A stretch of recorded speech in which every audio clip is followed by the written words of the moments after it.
35% of the internet is accidentally blocking AI crawlers. Some people don't even know they've disallowed CCBot. That has been set on them by their CDN's default. Some companies are using CDNs that block the default settings, disallow all AI bots, not on a decision of their own. Think about if a family has a child and that child has leukemia and they're terrified, and they go to ChatGPT or Claude and they type in the question, where do I take my child for leukemia treatment in Los Angeles? CHLA.org does not appear because their CDN has default settings that blocks all AI crawlers. CCBot and some of these AI bots, some of them can't render JavaScript.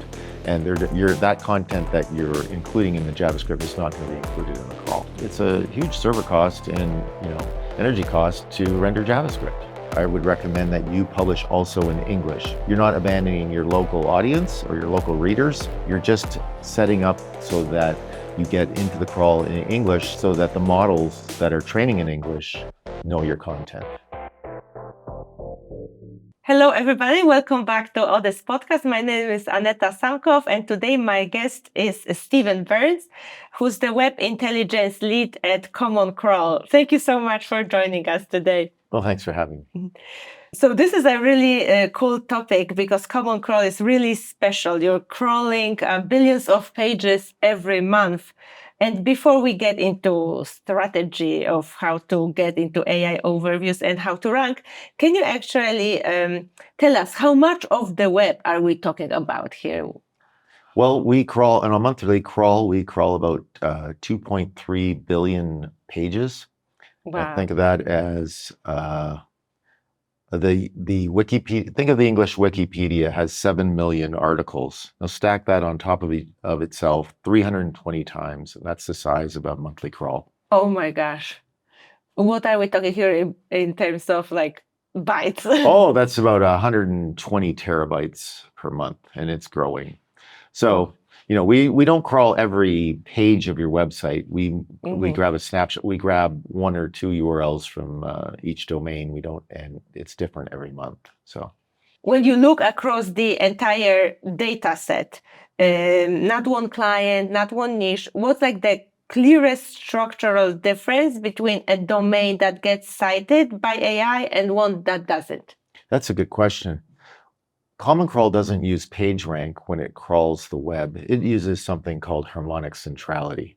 And Harmonic Centrality is an algorithm that measures your closeness, how close you are to the core of the web graph, to the topology of the web graph. PageRank measures how many links point to you. Harmonic Centrality wants to know how close are you to the core of the web. And that is weighted inversely. So the higher the score, the higher the harmonic centrality score, the more we're going to crawl you. So the more we crawl you, the more often you're going to show up in the monthly crawl. And then you're going to end up more in the AI training sets. And then the models are going to know you and your brand more because of that. Okay. So how do LLMs understand the context from specific language? How does the language of the site play into that? Well, we can read in HTML. We have tools that measure, they can predict language and scan it and know what the language is. There's also language tags in HTML. I don't know what the LLMs are doing on the language side. I only know what we do. So, but for example, for people who are having website in a specific language that is non-English, it's a niche language. Yes. Since most of the web and the AI data is processed in English, should they keep publishing only in their language or should they expand? 41% of the crawl of Common Crawl is English. The rest are other languages that take up the crawl. We are continuing to crawl more low resource languages, and we want to expand into those languages because we think it's very important into representing mankind. Now, in the world we are in right now, with websites, we recommend, or I would recommend that you publish also in English. You're not abandoning your local audience or your local readers.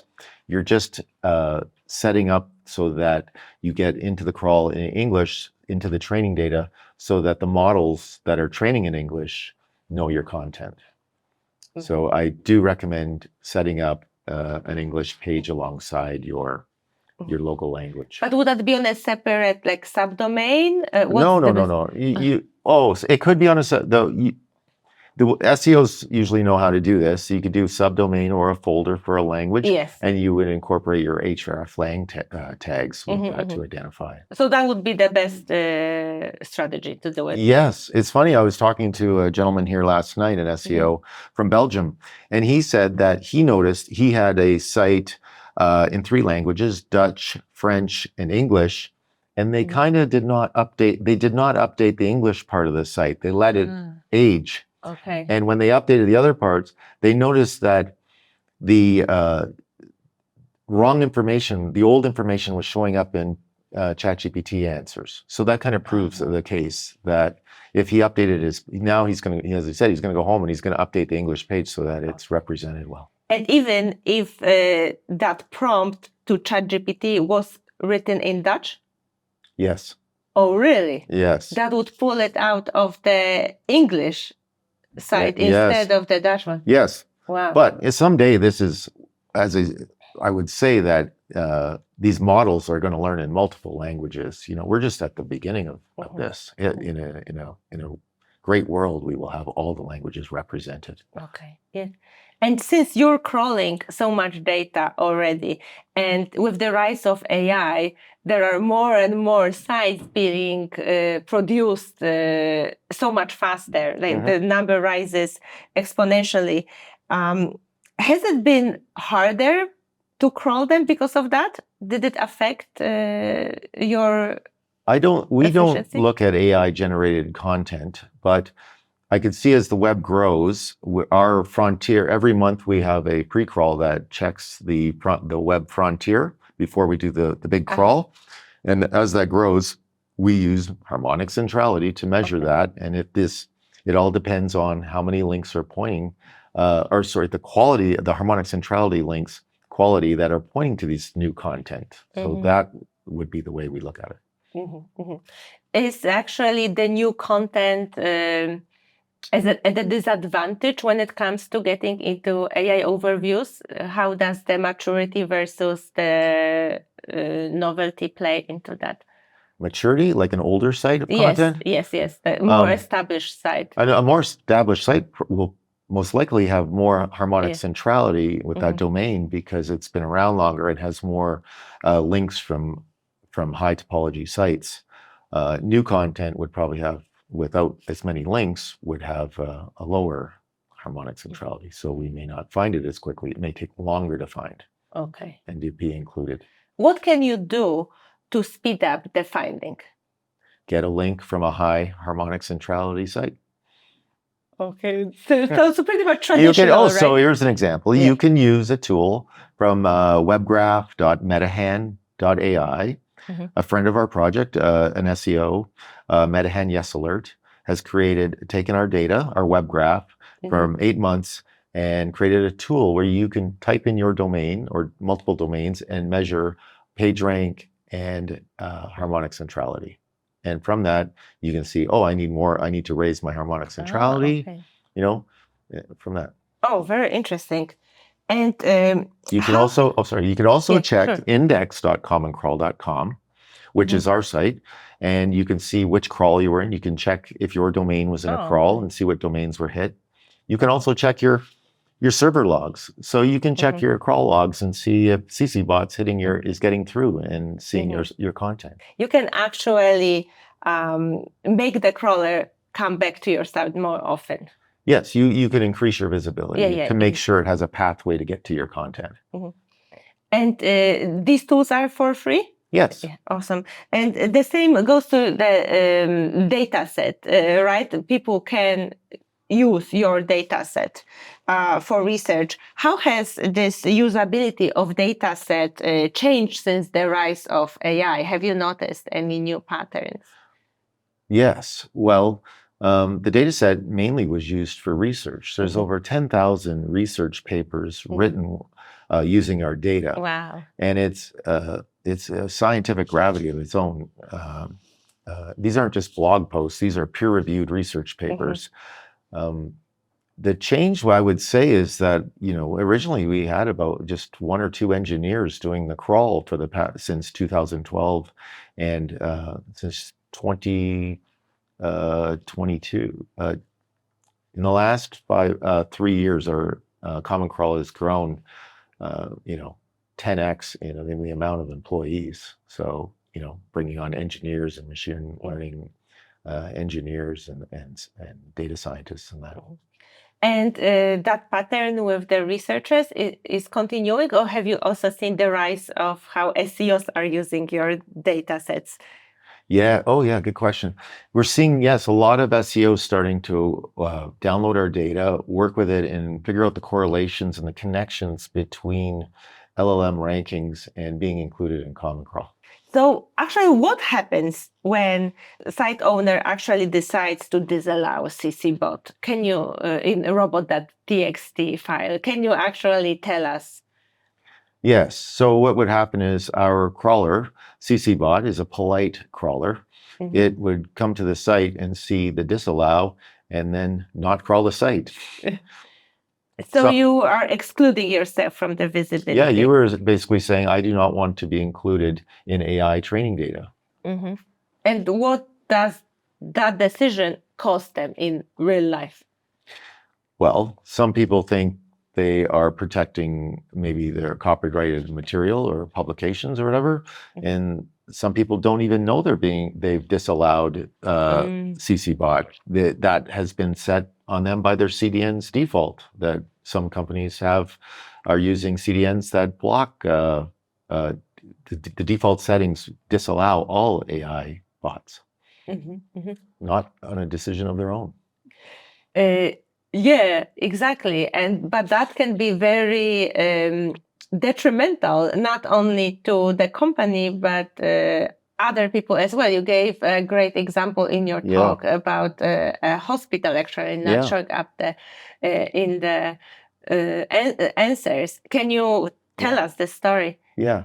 Well, on that, 35% of the internet is accidentally blocking AI crawlers. That much? Yes.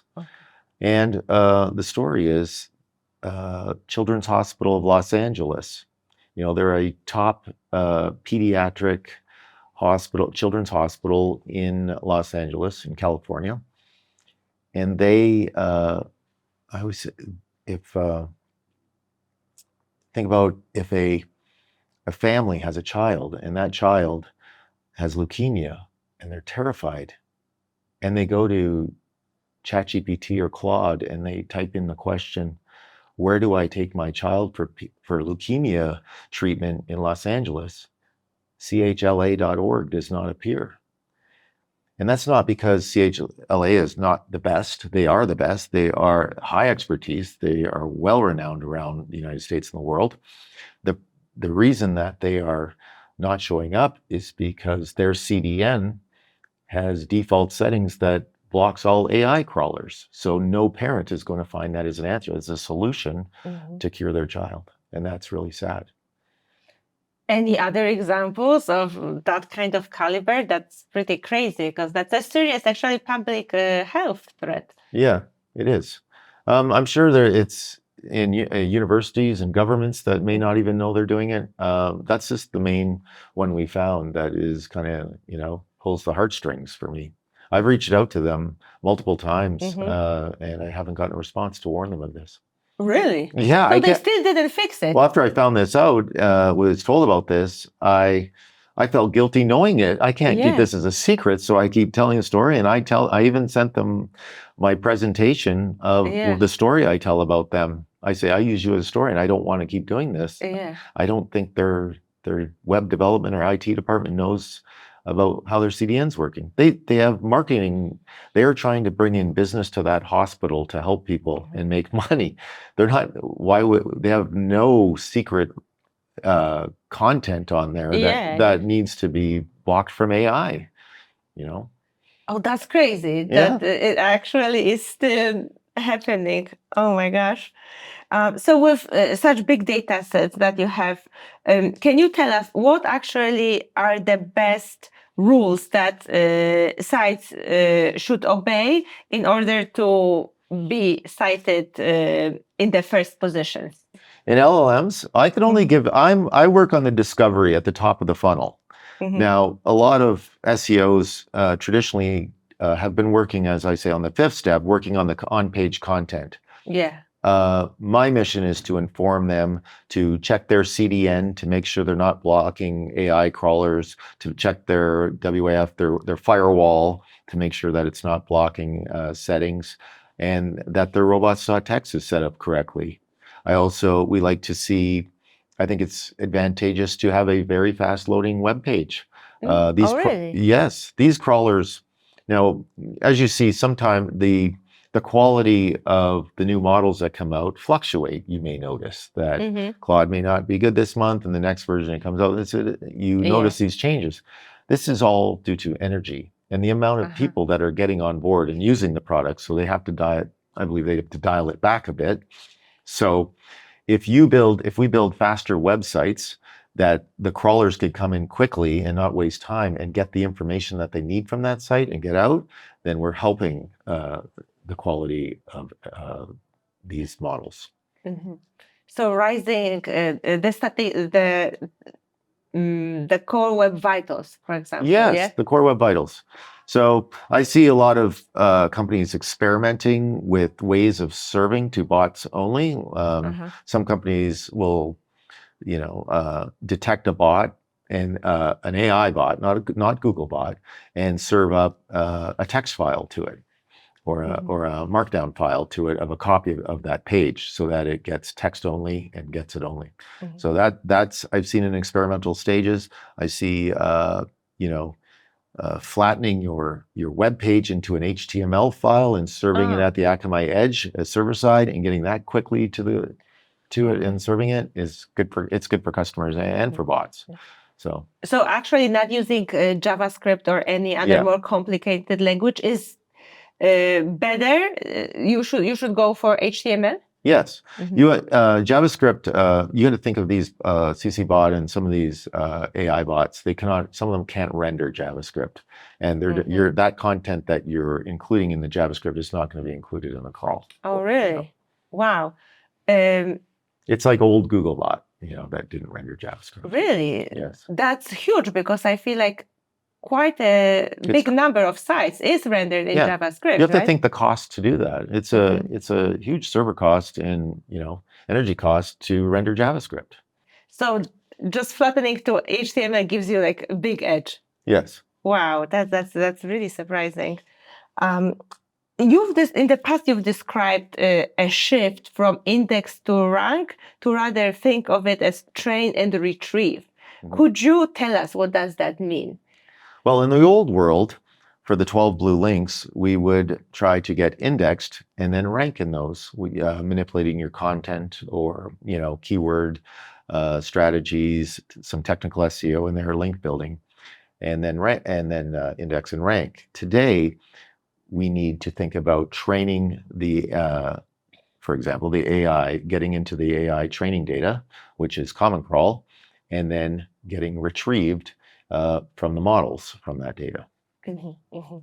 So, for someone who has built their entire business on the old model, what could you warn them about that may break first when they try to actually switch into the new way?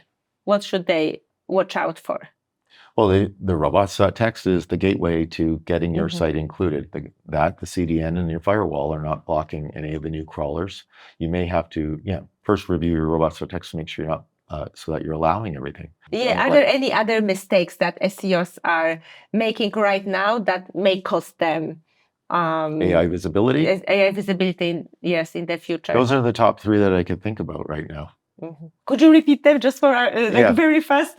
So for AI visibility, you want to look at the top of the funnel to when the AI crawlers, including CCBot, are coming to your site.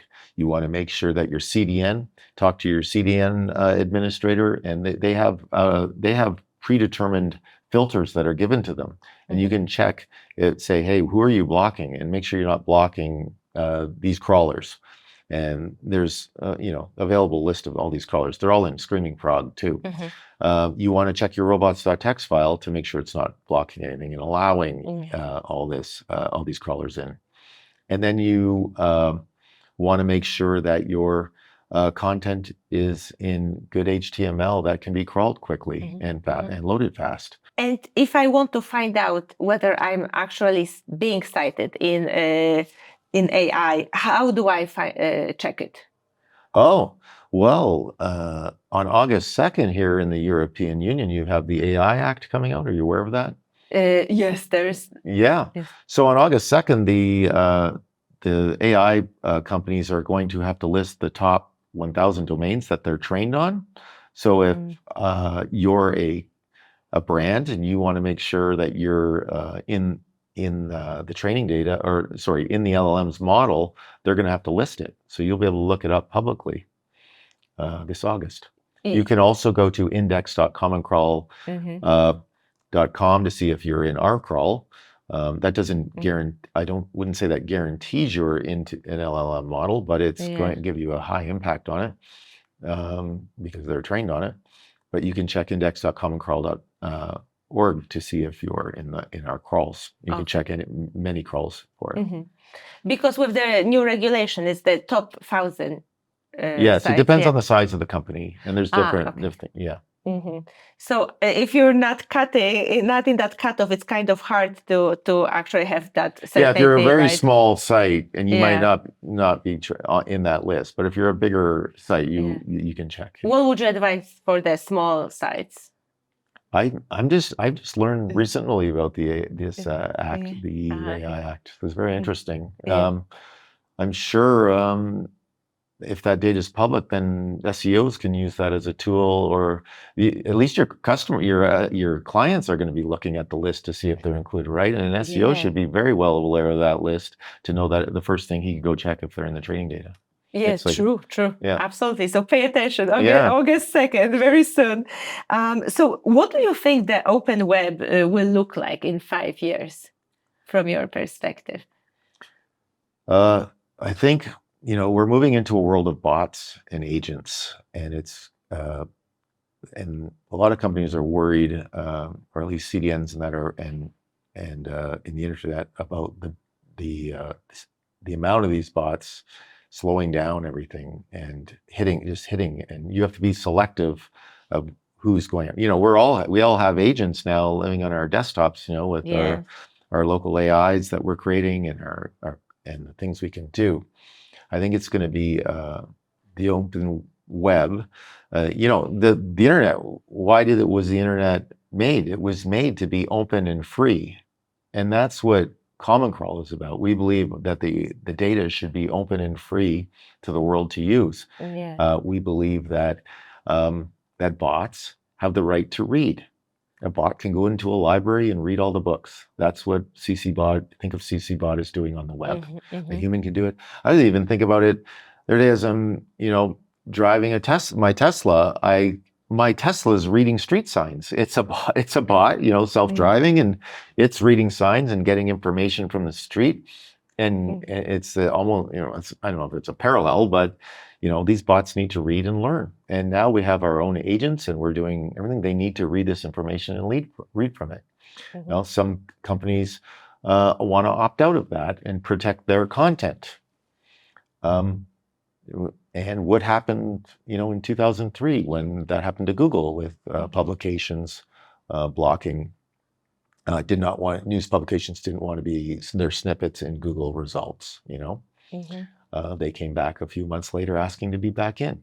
And I believe that this is, we're in Search 2.0 now. If they are opting out to be in AI answers, what's going to happen with their business model? Are they going to want to come back and say, hey, we want to be included now? Because those 12 blue links, and we keep watching it as SEOs, that they're not going to be around for long. It's changing. That's true. Do you think they will disappear at all in the future? I've been watching all the Google I/O news, and it kind of, it feels like they're hinting at it. I don't know. Yeah, I that's think they're going to experiment with it, but yeah. I actually, just as a user myself, since there is AI mode right now, like Yeah. I much more often use the AI so mode. do I. Yeah, so do I. Yeah. Yeah. And they have the data on who's using AI mode more, and they maybe want you to use that more to the point where search is more of a conversation rather than just providing 12 blue links. With eventually those links even disappearing, right? Yeah. Also, thank you so much, Stephen, for sharing that information with us with such a big data set. This is like really unique. So if you enjoyed this conversation, follow Stephen on LinkedIn and subscribe and comment on our podcast. Thank you. Thanks.